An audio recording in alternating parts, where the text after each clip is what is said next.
Shout out local music. Shout out Routine Exploits. Shout out Wandering Spirits. Shout out whoever's been making the coffee at Wandering Spirits is really killing it. And the cookies. Yeah, the cookies are pretty good too. Yeah. It's almost like a gin institution in here. What? What? I hate it. I hate everything. It's all bad. 3, 2, 1. Awesome. Thank you. Hey there, guys. My name's Liam. This is Routine Exclusives, Episode 7. I'm here with JIN, three-piece local band. They're going to be playing on March 23rd with us over at the Green for Discovery 5. I'll pass it over to them to let them know who they are. Hi, I'm Nicole, and I sing, and I also play guitar. I'm Joe. I play the drums, and I sing now too, I guess. Yeah. I'm Miles. I'm the bass player, and I sing and dance. Wow, dance too. Yeah, Dance ballet. too. Ballet. Awesome. No, that's great. I guess I kind of want to start it out because I was like looking at your guys, obviously social media and stuff like that, and I was like, why the name JIN of all names? Like, especially with a J, because it's JIN, not GIN. Why not? just like this is the name we're gonna go with it. No, I didn't come up with it. The short story is that a family member came up with it because it was an acronym. It's not an acronym anymore for reasons we won't discuss. But now it's just a word, and we were already using it for years. So we tried to come up with another name. Coming up with a band name sucks. Every name sucks. This name sucks. But, like, people know JIN. Yeah. So is it JIN or JIN the band? What do you guys prefer to go by? It was JIN, and then we started putting music on Spotify, and there's like a billion JINs, so they put it on the wrong profile. So Particularly the guy from BTS, just like a K-pop band. His name's JIN. Yeah. So there's just so many, and we were like, well, we're gonna have to fix that. So we had to make another profile and just start going by JIN the band. And I think we weren't planning on keeping it that way, but now I think it sounds a little cooler. Maybe it's even worse. I don't know. You're just like we are now, JIN the band, which is that's great. I was figuring that. I was like, well, 2 out of the 3 initials make sense in JIN. Yeah. So I was like, they all used to make sense. I was like, that's what I figured. I was like, so that's probably it. I was like, maybe Miles' middle name is like with an I or something like Isles. that. But Isles, it's Isles. Yeah, it's actually Ingrid. There you go. Or it's just Miles. That's awesome. But okay, that's great to know because I was like, man, there's got to be a reason, but that makes more sense now. Obviously, in looking through all that stuff, I was listening to your last album. I was telling Miles the other day, I think it's like a great album. I was walking around listening to it, and I was like, oh, I love listening to it, like from like start to finish. And obviously, like what we do here, we love a lot of analog stuff, and I know a lot of the stuff kind of with that album was analog. Maybe kind of walk me through like the choice around doing it more analog, kind of like what brought you to that point. Yeah. So the studio is kind of like it kind of amalgamates with like our band. Like it was birthed at the same time, kind of as the original music that we were writing, because we were asked to like come up to a studio in Toronto. And we were working with this guy who just didn't really understand like what we were about as a band, and like none of us, I don't think any of us would describe ourselves as masters of music, but we all do know a little bit, and we know a tiny little bit. And so the way that the guy was speaking to us just kind of made us feel belittled a little bit, and we kind of came away from that experience in the studio discouraged. So we were like, hey, let's just do it ourselves. And at the time, my dad had this like demo studio in his basement with D88s, which are like digital tape machines. It's like a really retro sound, and none of us knew what we were doing, especially in the analog realm. Like I've been a producer for half my life, but like never in the analog world, and so we recorded our tunes, and they sounded kind of crappy and lo-fi, and we loved it, and we just kept on going with it, and here we are 3-4 years later, and the studio is completely transformed and still all analog. Everything we do is analog because we like to capture the sound of the band, you know, like together. We're always playing together on our records, and yeah. That's awesome. I was actually thinking, because I was like, I know it's kind of like a concept album as a whole, and it's kind of funny because it's like thinking about that album not being like in a lo-fi kind of analog style. I feel like it wouldn't have necessarily had the same kind of like punch impact that it definitely did, like in the sense of how you did that. So I was wondering if like you kind of were like, oh, we have the studio, let's write that way, or if it was like written and then kind of the studio came along that way. Yeah, I think the band and the studio just like they're married so beautifully in the way that like the philosophy is the same. And I mean, how many times have you guys like heard a record where it's like, this is a really cool idea, but it's so slick and it's so shiny and modern that it's like you almost ruin the energy. I love Silk Sonic. It's the first thing that comes to mind, though, is like if everything was just a little bit more degraded, it would feel like a classic record. But because it's so slick and shiny and modern, it still sounds like a record from 2020 or 2021 or whenever that was. So, yeah. That totally makes sense.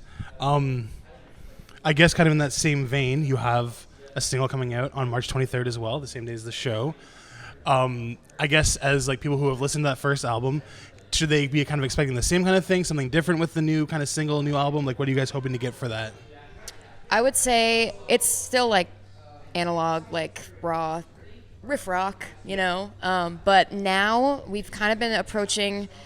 We were really experimental with the first album because Joe and I had never recorded like an album at all. We had no experience. So we were just so excited to get all of our ideas together. We put a little bit too much effort into our very first album. Like we went a little bit like artsy with it. And I don't regret it, but I think now we're kind of being like, okay, let's have some more hooks, you know, some catchier choruses. Not like we're taking away from what we put into it, you know. We're not simplifying it really, but we're just sort of, I don't know, it's a little bit more in your face right away. Nice. I think like just right off the hop, rather than, hey, here's something that you can, you know, sit down and listen to all the way through and interpret it in your own way. Like we still do that kind of stuff. We'll never stop doing that, but I think we just we kind of wanted to try a different approach. We're always changing. Like we're always what we listen to, how we sound, because we play so much and we get bored of doing the same stuff. So we just keep changing and growing, and hopefully people grow with us. Yeah, I think that's a good sign of a good band is a band that can change and kind of like move along as they grow as people, right? Like I think a band that like I think of even like bands that we think of as popular bands now, like they were never the same like from the start to the end, and I think that's kind of a cool thing. It also kind of shows,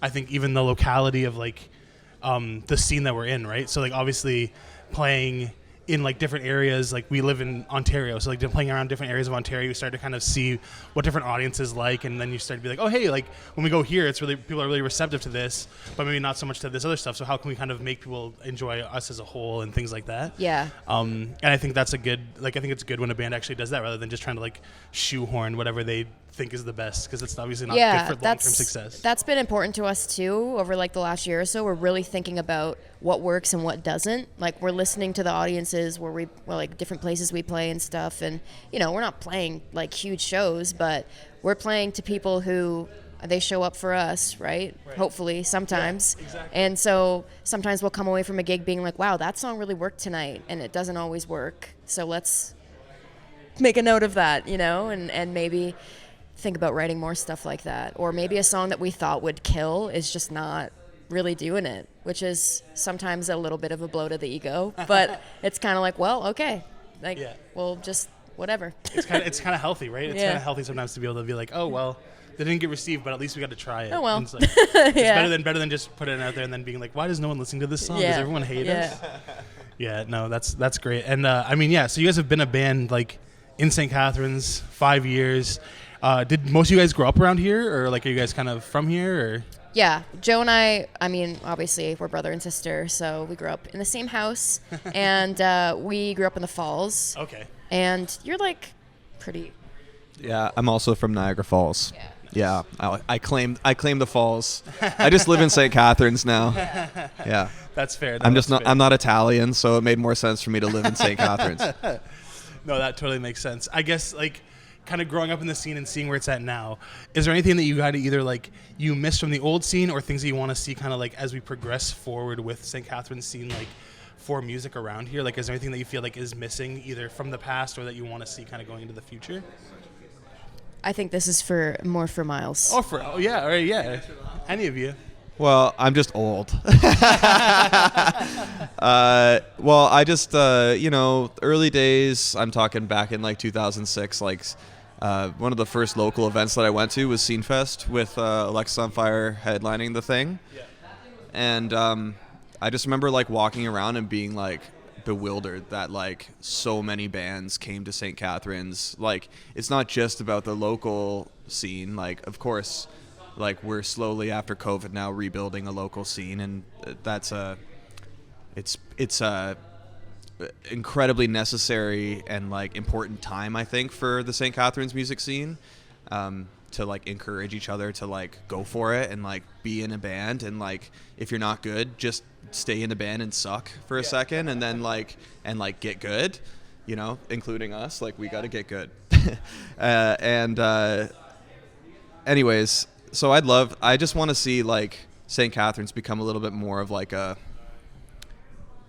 underlined city, like I think it used to be, where people would like come here and expect great things because St. Catharines had just such a supportive and like wicked scene, Yeah. I don't know if that answers the question, but No, yeah, if it doesn't, take it out. Great answer, Yeah. Miles. Thanks, Joe. Joe told me it was a great answer. That's all the validation you need. We look to Joe for the main source of validation.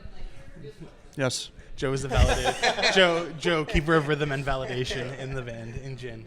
No, that's awesome. Yeah, and I think that totally makes sense. And I know kind of you guys have had it like almost like a growth yourselves within St. Catharines, right? Of kind of going from being like we're going to be playing in bars and kind of just getting up to now being like, oh, hey, we're writing our own stuff. We're getting out there and doing that. How do you feel like, I guess, in those like these like 5 years, like that progression? Do you feel like as a band that was something that was like helpful for you to like kind of go through being like, hey, we're going to kind of play to learn the audience and then kind of write our own stuff? Or do you feel like you would rather have just like started right from the get-go of like doing your own thing? Well, I mean, the thing about us is we're a cover band first. Like, we're not anymore, but we were. Yeah. We still do cover gigs because it's money. Yeah. Absolutely.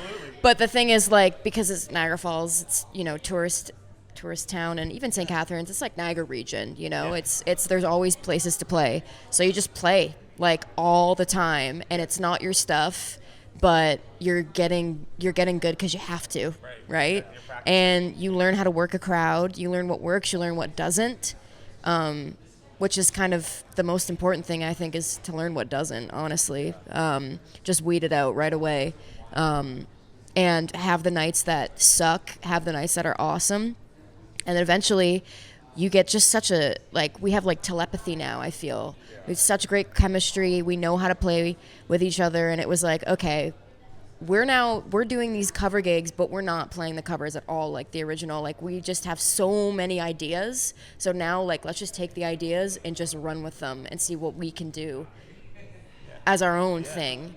And so that's how the originals started. I think so many of our jams that we were doing already, we were like, that's not even, we're doing it in that song, but that's not theirs. Like, that's ours. Yeah. So we just started, we just started putting it all into our own stuff and jamming, and then you can kind of test it out at the cover gigs and maybe like not say till the end that it was an original sometimes and see how people react. And then eventually people start requesting originals at the cover gigs, which is cool. Yeah.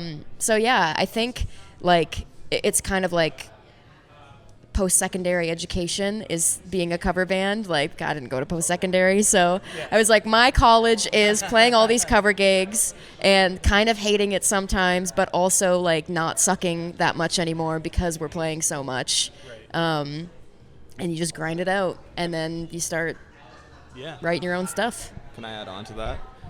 And then came the time when we were asked to cover songs, but like actually properly cover them.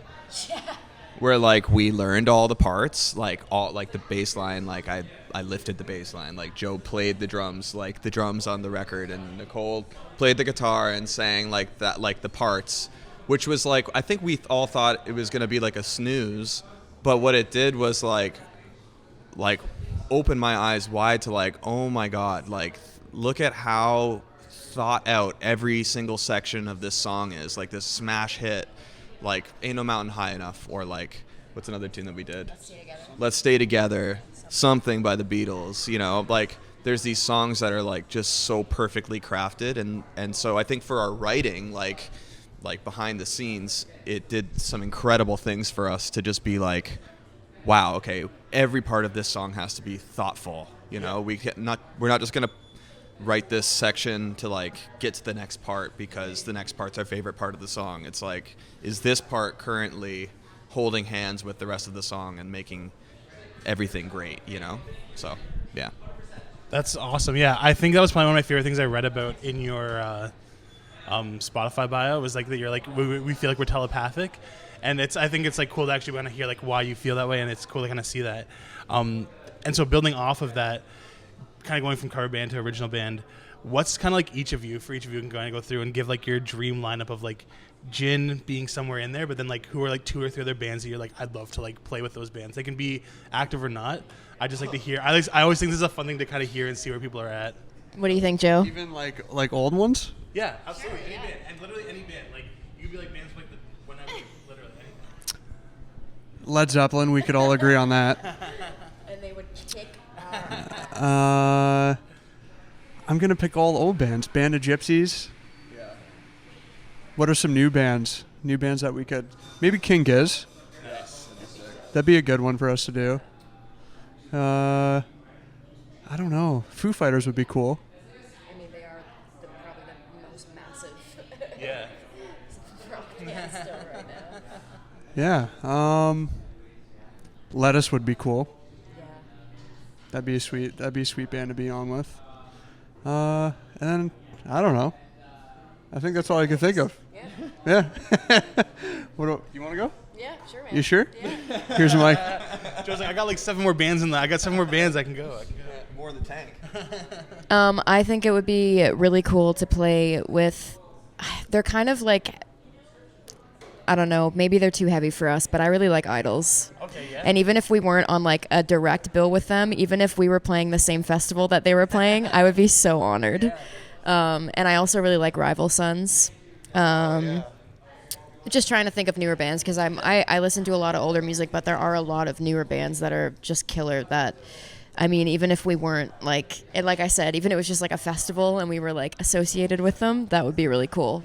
Yeah. Damn it. I've been trying to think this whole time. I don't know if I have too much more to contribute. I just have favorite bands. But like the thing is like I feel like I would just be sitting back in awe. Like if we played with the Beatles or like the Stones, you know, or like classic bands, you know, like just like I think it would be more of a study than anything else. Like I probably wouldn't even be stoked to play with them because I'd be like, oh man, like we got to go on after that, or like we got to go on before the fucking Stones. But like, yeah, like I think I just want to like see how it's done, you know. Like I think we played with Des Rocks last year, and he kicked our ass. Like we were like, oh, right, we're kind of lazy on stage, aren't we? You know, like. Anyways, yeah. Gets you pumped up. No, that's awesome.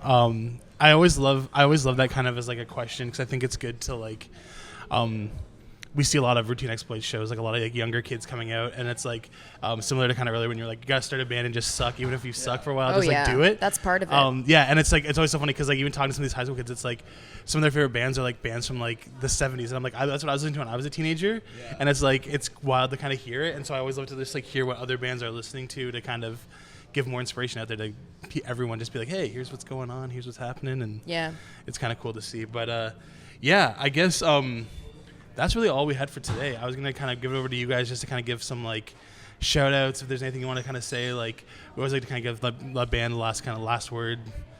Think people you're happy for their support, whatever. Do a little shout out and we can kind of roll it from there. Sweet. Joe's great at shout outs. What do you want to say to the world? Yeah, what simple company do you want to sponsor you? I have to go buy new cymbals today. What simple company do you want to sponsor? What symbols are you buying? Hey, Joe, what cymbals are you buying? Zildjian.